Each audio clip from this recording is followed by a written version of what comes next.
नमस्कार। आज मैं आपको राजा मूर्ध्वज की धर्मनिष्ठा और त्याग तथा उनके पुत्र ताम्रध्वज के बलिदान की अमर गाथा सुनाऊंगा। राजा मूर्ध्वज एक महान और धर्मपरायण राजा थे, जो अपने राज्य में न्याय और धर्म का शासन चलाते थे। वे अपने राज्य में सुख शांति बनाए रखते थे और प्रजा को अपने पुत्र की तरह ध्यान रखते थे। वे भगवान कृष्ण के अनन्य भक्त थे और उनकी भक्ति की ख्याति दूर दूर तक फैली हुई थी।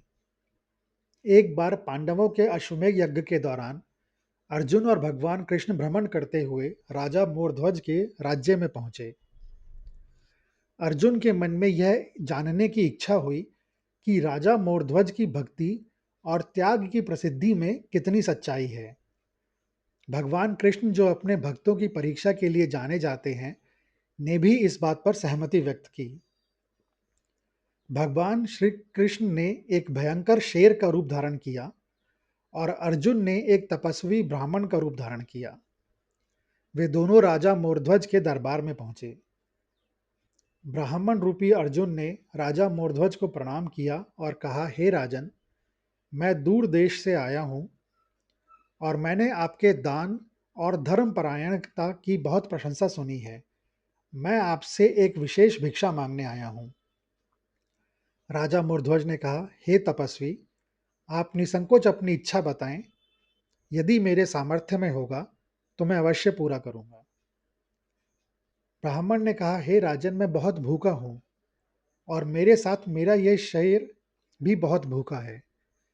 मेरे शेर को मनुष्य का मांस खाने की आदत है। यदि आप इसे कोई मनुष्य का मांस उपलब्ध करा सकें तो कृपा होगी। यह सुनकर राजा मूर्ध्वज धर्म संकट में पड़ गए। वे एक धार्मिक राजा थे और किसी निर्दोष मनुष्य की बलि देना उनके लिए असंभव था। उन्होंने ब्राह्मण से निवेदन किया कि वे कोई और भिक्षा मांगे, परंतु ब्राह्मण अपनी बात पर अड़े रहे और कहा, हे राजन, यदि आप मेरी भिक्षा पूरी नहीं कर सकते तो आपकी दानशीलता का क्या लाभ। मेरे शेर को केवल मनुष्य का मांस ही चाहिए, और वह भी कोई ऐसा व्यक्ति होना चाहिए जिसे उसके माता पिता और पत्नी, यदि हो तो, मिलकर खुशी खुशी अपने हाथों से आरे से काटकर शेर को खिलाने को तैयार हो। यदि ऐसा नहीं होगा तो मेरे शेर का पेट नहीं भरेगा और मेरा संकल्प पूरा नहीं होगा। यह सुनकर राजा मूर्ध्वज ने विचार किया कि यदि वे किसी और की बलि देते हैं तो यह अधर्म होगा। फिर उन्होंने विचार किया कि एक धर्मपरायण व्यक्ति के लिए सबसे बड़ा त्याग स्वयं का होता है। उन्होंने अपनी रानी और पुत्र ताम्रध्वज को बुलाकर सारी बात बताई। राजा और रानी दोनों ही ब्राह्मण की मांग से विचलित थे, परंतु पुत्र ताम्रध्वज, जो एक अत्यंत वीर, पितृभक्त और धर्मपरायण बालक था, आगे आया और उसने कहा, पिताश्री, मैं अपने प्राणों का बलिदान देने के लिए तैयार हूँ। मेरे कारण यदि आपके धर्म पर आँच आती है तो यह मेरे लिए असहनीय होगा। मैं प्रसन्नतापूर्वक अपने प्राणों का बलिदान दूंगा। यही मेरा धर्म है। पुत्र की अटूट निष्ठा और त्याग की भावना देखकर राजा और रानी की आंखों में आंसू आ गए, लेकिन वे अपने पुत्र के त्याग पर गर्वित भी हुए। राजा मूर्ध्वज ने स्वयं चंदन की चिता तैयार करवाई और पुत्र ताम्रध्वज को उस पर लिटाया। राजा मूर्ध्वज और रानी ने स्वयं आरे से ताम्रध्वज के शरीर को बीच से काटना शुरू किया, जैसा कि ब्राह्मण ने कहा था। यह दृश्य हृदय विदारक था, परंतु राजा और रानी ने अपने धर्म पर दृढ़ रहते हुए कोई विलाप या दुख व्यक्त नहीं किया।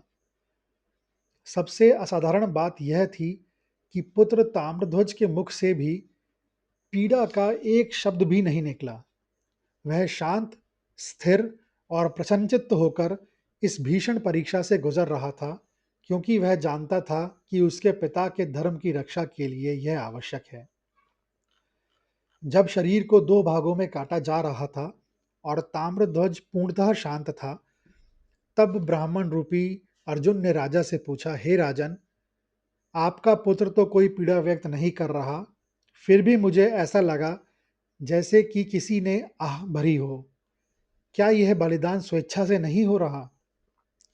राजा मोरध्वज ने अत्यंत शांत भाव से उत्तर दिया, हे तपस्वी, मेरा पुत्र पूर्ण स्वेच्छा और प्रसन्नता से ये बलिदान दे रहा है। उसके मुख से कोई आह नहीं निकली। जो ध्वनि आपने सुनी वह मेरे और मेरे रानी के हृदय की पीड़ा की थी, क्योंकि एक माता पिता के लिए अपने पुत्र को अपने हाथों से काटना संसार का सबसे बड़ा कष्ट है, भले ही वह धर्म के लिए ही क्यों ना हो। जैसे ही राजा ने ये बात कही, शेर और ब्राह्मण का रूप धारण किए हुए श्री कृष्ण और अर्जुन अपने वास्तविक रूप में प्रकट हो गए। भगवान श्री कृष्ण ने राजा मोरध्वज को गले लगा लिया और कहा, हे राजन, आपकी भक्ति, धर्मनिष्ठा और त्याग अतुलनीय है। मैंने और अर्जुन ने आपकी परीक्षा ली थी और आप उसमें सफल रहे। ऐसा त्याग और ऐसी भक्ति विरले ही देखने को मिलती है। भगवान कृष्ण ने अपने दिव्य स्पर्श से तुरंत ताम्रध्वज को जीवित कर दिया। ताम्रध्वज पहले से भी अधिक तेजस्वी और स्वस्थ होकर उठ खड़े हुए। भगवान कृष्ण ने राजा मोरध्वज को आशीर्वाद दिया कि उनका यश संसार में अमर रहेगा और वे हमेशा धर्मनिष्ठा और त्याग के प्रतीक के रूप में माने जाएंगे। इस घटना से अर्जुन को भी भगवान कृष्ण की महिमा और राजा मोरध्वज की अद्वितीय भक्ति का प्रत्यक्ष अनुभव हुआ।